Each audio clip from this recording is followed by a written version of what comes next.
Audiobook Seja Legal Consigo, Capítulo 7. A verdadeira identidade. Somos uma geração que vive o culto ao desempenho. Por uma série de fatores históricos envolvendo capitalismo, protestantismo e catolicismo, especialmente a partir da Idade Média, nossa cultura é o que é hoje. Não se engane, não foi sempre assim. Fiz uma postagem recentemente em uma de minhas redes sociais falando sobre esse assunto e quero compartilhá-la aqui com você. Sobre algumas ideias de coaching e teorias motivacionais. Você é a média das 5 pessoas que você mais anda. Trabalhe, trabalhe e trabalhe enquanto todos se divertem e viva só o que eles sonham. Suba para um novo nível. Essas frases mexem com o nosso brio, dão ânimo e empolgação à primeira vista, mas esse tipo de ensinamento pode ser mais nocivo do que parece. Estamos no ápice de algo que começou no século XVI, o culto ao desempenho. De uma forma que nossa cultura entende rapidamente, mas séculos anteriores teriam dificuldade de assimilar, criamos os sonhos, dando a eles algum senso de pertencimento. Veja algumas palavras de Madonna, uma das maiores lendas pop de todos os tempos. Eu tenho uma vontade de ferro, e toda a minha vontade sempre foi superar uma horrível sensação de inadequação. Eu deixo isso para trás por um momento e descubro em mim um ser humano especial, mas em seguida chego a outro estágio e me acho medíocre e desinteressante, de novo e de novo. Meu ímpeto na vida vem desse medo horrível de ser medíocre. E isso está sempre me impelindo para a frente, porque, embora eu tenha me tornado alguém, ainda preciso provar que sou alguém. Minha luta nunca terminou e provavelmente nunca terminará. A nossa geração, com tanta informação, Googles e blogs, julga-se muito racional, mas no quesito amor e carreira, revela um desequilíbrio e uma imaturidade que povos das cavernas se assustariam. Madonna adverte: o pertencimento que você acha que terá quando o seu sonho se realizar se dissipará segundos após sua realização. E você precisará da próxima vez, e da próxima vez, e da próxima vez, e da próxima vez. Nesse meio tempo, você perderá descansos, passeios, risos, preguiças, bocejos, filmes, séries, memórias. Você negociará tudo o que te faz feliz, achando que o que te faz feliz de verdade ainda está por vir. Isso não parece a vida de um viciado em crack? Além do mais, a série de regrinhas para o sucesso que você tem que seguir, matando, muitas vezes, parte de sua essência, te levará à estafa, inclusive podendo adoecer seu corpo. E sua mente, afinal, você pode se frustrar se as coisas não acontecerem exatamente como você planejou, abraçando a depressão e o desânimo como seus amigos mais confiáveis. Trabalhe bem, estude, sim, mas ande com gente simples também, com gente que não tem nada a oferecer, com gente que não sonha igual a você. Não se prive dos fins de semana, das viagens, das resenhas, das alegrias, das bobagens, do seu descanso. Tudo o que esse sistema quer é que você viva por ele, e essas filosofias dão a maior força nisso. No tocante à sua agenda, comece a cortar. Tenha objetivos, mas decida ser feliz agora. Você se livrará da decepção de descobrir que objetivos não saciam e será resiliente se eles não acontecerem exatamente como você desejou. Morrer para viver é tolice, porque viver para morrer é a vida. Por fruto desse culto ao desempenho, nós herdamos o vício da comparação. Fulano tem 5 anos a menos e é melhor sucedido que eu. Não sei quem aprendeu em 30 minutos o que eu levei o dia inteiro. Mariazinha é bem melhor que eu. Olhem para ela, sua vida é um sonho. E por aí vai. No desespero por algo que somente Deus pode curar em nós, nos agarramos à doença, esperando cura, e vivemos de mãos dadas com seus sintomas. Nada disso é saudável.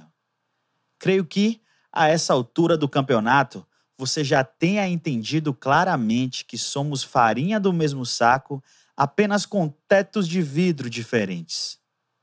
Quando alguém for tentado, não diga: essa tentação vem de Deus, pois Deus não pode ser tentado pelo mal, e Ele mesmo não tenta ninguém. Mas as pessoas são tentadas quando são atraídas e enganadas pelos seus próprios maus desejos. Tiago 1, 13 e 14. Você acha que fulano é melhor que você porque ele tem aquilo que você classificou como fundamental para ser feliz? Adivinha só, o fulano que você tanto admira está em crise porque acha que a Mariazinha é melhor que ele por ter o que ele classificou como fundamental para ser feliz. E não para nunca. O interessante também é que, na luta pela autoafirmação, a quantidade torna-se mais importante que a qualidade. Melhor ler 10 livros por mês do que desfrutar e mergulhar profundamente em um. Melhor fazer 6 coisas ao mesmo tempo do que concentrar-se em uma. Enfim, no desespero por fazer tudo, não perder uma oportunidade, querer ser alguém, fazemos da nossa própria vida um projeto futuro. Por desejar furiosamente ser, deixamos de perceber que já vivemos sendo. Durante muito tempo, pareceu-me que a vida estava prestes a começar, a vida real, mas havia sempre algum obstáculo no caminho, uma coisa que devia fazer primeiro, algum assunto inacabado, tempo ainda por passar, uma dívida a pagar, até que me dei conta de que esses obstáculos eram a minha vida. Alfred Souza. Sentimos nossa doença, mas não sentimos nossa saúde. Thomas Fuller. Todos esses sacrifícios são, supostamente, em nome de uma futura vida leve, mais relevante, sonhos realizados. Deixa eu te dizer uma coisa. A leveza que pede sacrifícios não é leveza, é peso. Como dito antes, o também popular senso de pertencimento atrelado ao amor, necessidade de ter alguém para encontrar sentido e felicidade, não é saudável, muito menos bíblico. Não desdobrarei aqui, mas recomendo a você assistir um vídeo chamado Você Não Precisa de um Grande Amor para Ser Feliz, que está em meu canal no YouTube. A busca da felicidade é uma das principais fontes de infelicidade. Eric Hoffer. Veja o que Jonathan Rothenberg, especialista na área de psicopatologias, membro da Society for Research in Psychopathology, doutor pela Stanford e diretor do Laboratório do Humor e da Emoção da University of South Florida, disse: e a busca pela felicidade nos torna depressivos. A felicidade acontece quando não estamos atrás dela. As pessoas estão infelizes e colocam a felicidade como um objetivo, quando ela não é. É um efeito colateral. Culturalmente, aprendemos que devemos alcançar a felicidade, mas esse é um jeito perigoso de viver. O pior de tudo isso é que todos estão desesperados para que ninguém descubra sua infinitude de limitações e erros. Além da Bíblia revelar, temos também milhares e milhares de exemplos em histórias de pessoas que eram muito admiradas e viram toda admiração desmoronar quando um lado não tão belo delas apareceu. Note que a hipocrisia nasce do ódio de si mesmo. Na ideia de cultuar o desempenho como sagrado e a perfeição como possível, nos tornamos a geração da ansiedade e das depressões profundas.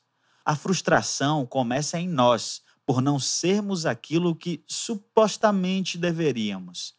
Depois encontra o resto do mundo, por não ser aquilo que supostamente deveria ser.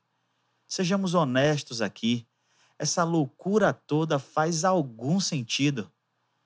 Precisamos deixar que o sistema perfeito, Evangelho, nos influencie mais que um sistema decaído.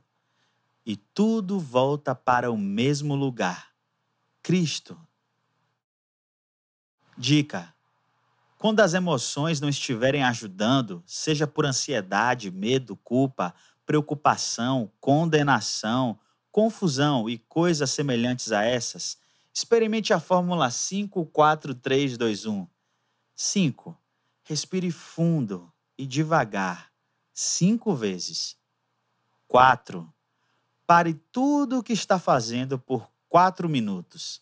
Se necessário, vá ao banheiro ou qualquer lugar que te dê um pouco de privacidade. 3.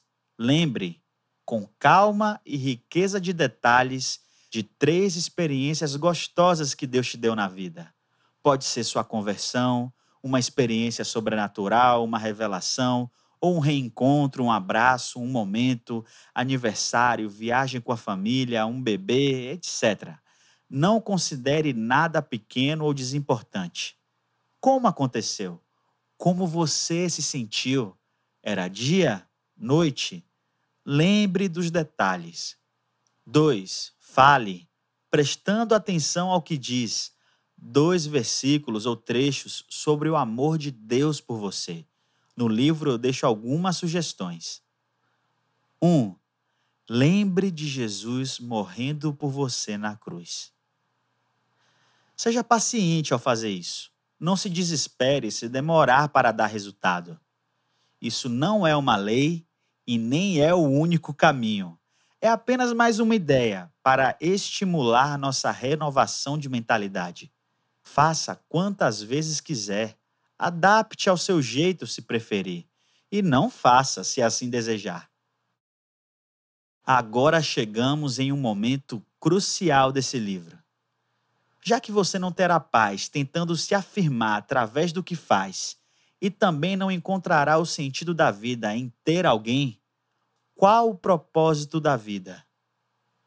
A maior tragédia da vida não é morrer, mas viver sem um propósito. Dr. Myles Munroe. Estamos aqui para fazer alguma diferença no universo. Se não, por que está aqui? Steve Jobs. Este é o meu mandamento, que vocês amem uns aos outros, assim como eu tenho amado vocês. João 15:12. Em outro momento, o próprio Jesus também diz que através do amor, todas as pessoas saberão que somos seus discípulos. Não somos seguidores de Jesus Cristo? Não aprendemos que estamos em Cristo agora? Que tal procurar nele o sentido da vida? Ele não é o autor da própria vida? Devemos encontrar a resposta certa. Não daquele jeito subjetivo e fantasioso que a gente aprende na religião, mas da maneira prática, humana. Vamos lá. Se olharmos para a sua vida aqui, na mesma terra em que estamos vivendo, chegaremos à seguinte conclusão. Sim, ele fez grandes coisas, mas também fez pequenas. Fez em público, mas também escondido. Passou por tristezas inimagináveis, mas também se alegrou. Ele produziu muito, mas também esperou o tempo certo para começar a produzir. Em todas essas questões de vida e existência, idênticas às nossas, afinal, passou por tudo que qualquer ser humano passa. Você encontra apenas uma coisa sempre presente em cada passo do caminho: amor. Não importava o quem, onde, quando, se haveria aplauso ou vaia, se esse mundo chamaria de sucesso ou fracasso, se ele estava na festa ou sem ter onde reclinar a cabeça. A questão com Jesus sempre foi o porquê. E esse porquê era amor. Não sei se você já leu o livro A Cabana. Recomendo. Mas tem um trecho fantástico onde o protagonista, após ter vivido uma série de experiências incríveis com Pai, Filho e Espírito Santo, é perguntado se deseja voltar a viver nessa terra ou prefere ficar com sua filhinha que faleceu enquanto aguarda a próxima. A pergunta que ele faz é sensacional. Deixe-me perguntar uma coisa. O que eu faço lá em casa é importante? Eu apenas trabalho e cuido da minha família e amigos? A resposta, mais impressionante ainda. Se alguma coisa importa, tudo importa. Como você é importante, tudo o que faz é importante. Todas as vezes que você perdoa, o universo muda.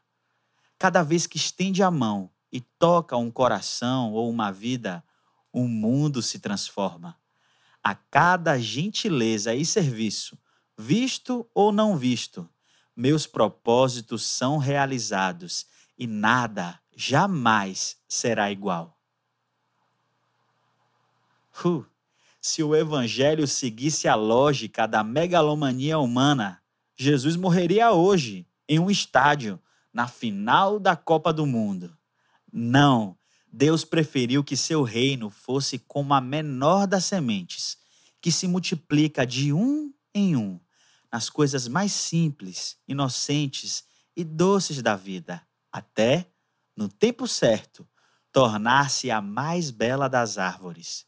É por isso que, no reino de Deus, os detalhes, aquilo que chamamos de pequenas coisas, fazem toda a diferença. Sim, o processo é mais lento, mas é mais corpo a corpo, descentralizado, verdadeiro, consistente. Na carnalidade humana, o evangelho precisa dos grandes templos, eventos, multidões. Na visão de Deus, as pessoas precisam ser amadas. Na alma secularizada, pressa por resultados. No coração do bom pastor, a paciência de quem conduz calmamente as águas tranquilas. Na mente carnal, útil mesmo é ser grande. Na ideia de Deus, grande mesmo é ser pequeno. Se você é como Jesus, em Jesus, amado e amada igual a Jesus, por causa do plano do próprio Pai em Jesus, por que então está tentando se afirmar através do que faz ou deixa de fazer? Aceite a conclusão que ele te deu e descanse. Ele não te pediu para amar como ele te amou e se entregou por você? Para mim, parece bem simples. Não sou o que faço, nem o que conquisto, nem o que tenho. Sou o que já fui feito por ele. Identidade imutável, impressa com a tinta do sangue de Deus. No meu DNA está o sentido da vida, porque sentido para a vida só quem criou a vida pode dar.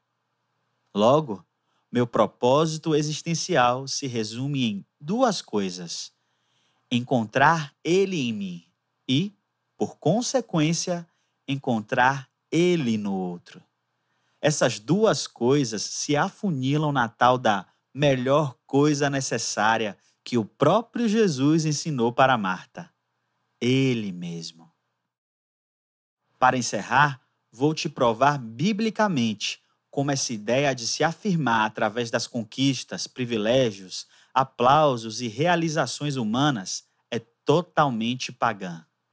Primeiro, porque o próprio Jesus diz que viver em função dessas coisas é um hábito pagão.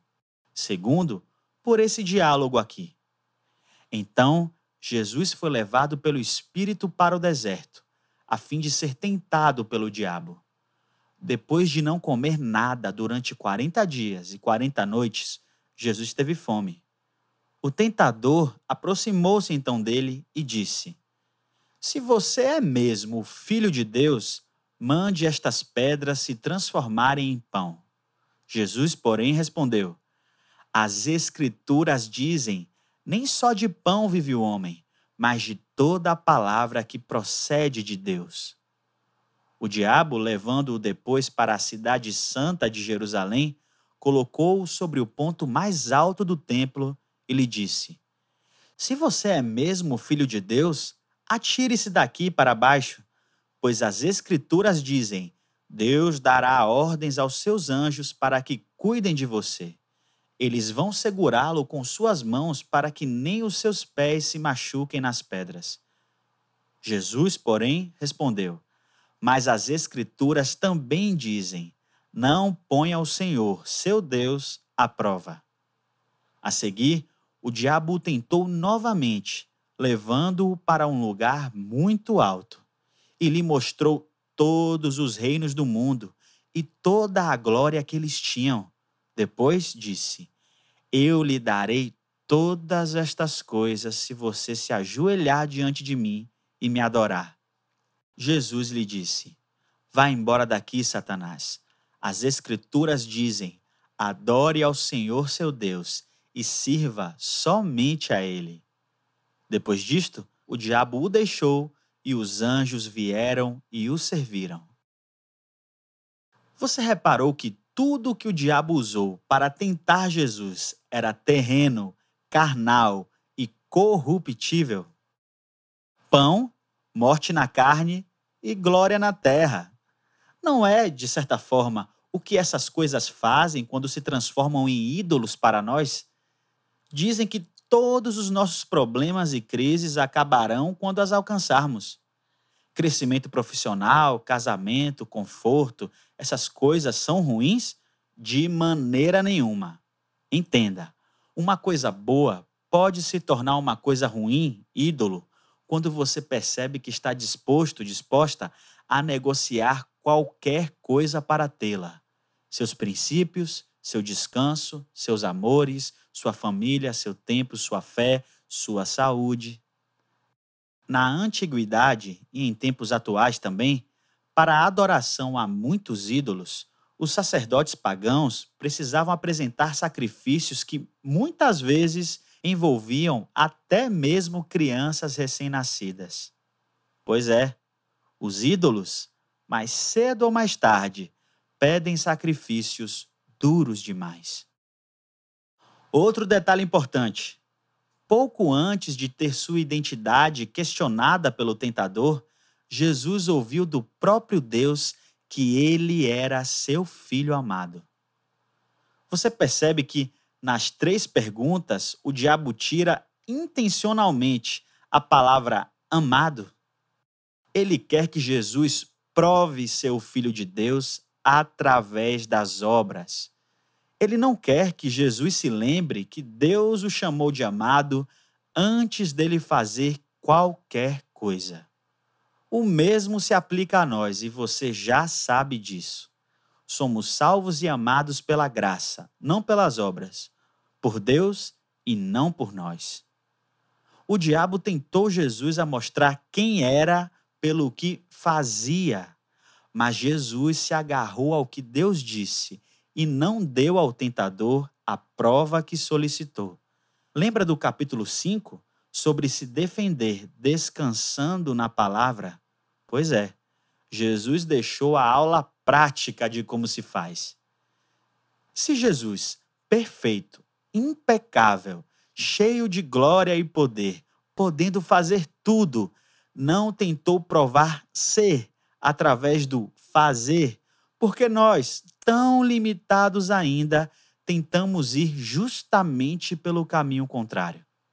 Depois a gente se frustra e não sabe o que foi. Percebe em Jesus que todas essas buscas por afirmação e pertencimento são fruto de uma crise de identidade? Por mais que as argumentações do tentador fizessem sentido aos olhos humanos, Jesus se desatou com a palavra de Deus em todas elas. Vamos aprender com ele como é que se faz. Ele estava com fome, em um momento de necessidade e vulnerabilidade, mas, ignorando todos os seus sentidos, escolheu as palavras do Pai. Fique deliberadamente, sentindo ou não, com o que Deus diz ao seu respeito. Isso é batalha espiritual segundo a nova aliança, e Jesus já mostrou como vencê-la. Você não controla as ideias, questionamentos e acusações que chegam em sua mente, mas você pode, certamente, escolher o que fica e o que sai. Resistam ao diabo e ele fugirá de vocês. Tiago 4:7. Ele fugiu de Jesus e continua fugindo de nós. Faça isso se agarrando à verdade de Deus ao seu respeito, se ancorando em sua justificação eterna, providenciada em Cristo, acreditando no está consumado por todos os dias da sua vida. Haja segundo Jesus. Troque a acusação do diabo pela aceitação do Pai. Resumo: o culto ao desempenho e o culto ao amor são criações de séculos recentes da história da humanidade. Beneficiam o sistema com a falsa promessa de dar ao ser humano o sentido que ele só pode encontrar em Cristo, prendendo-o em um ciclo interminável de inadequação e dor. Nada que você faça te trará mais importância, amor ou aceitação do que você já tem agora. Você está no lugar mais alto pelo que Jesus fez de você. A voz da acusação, por mais convincente que pareça, não procede de Deus. É com o que Deus diz ao seu respeito que você a vence e se recorda de sua verdadeira identidade. O amor em você te move ao amor pelo outro. Em cada manifestação de amor, por menor que seja, percebendo ou não, você muda o mundo ao seu redor.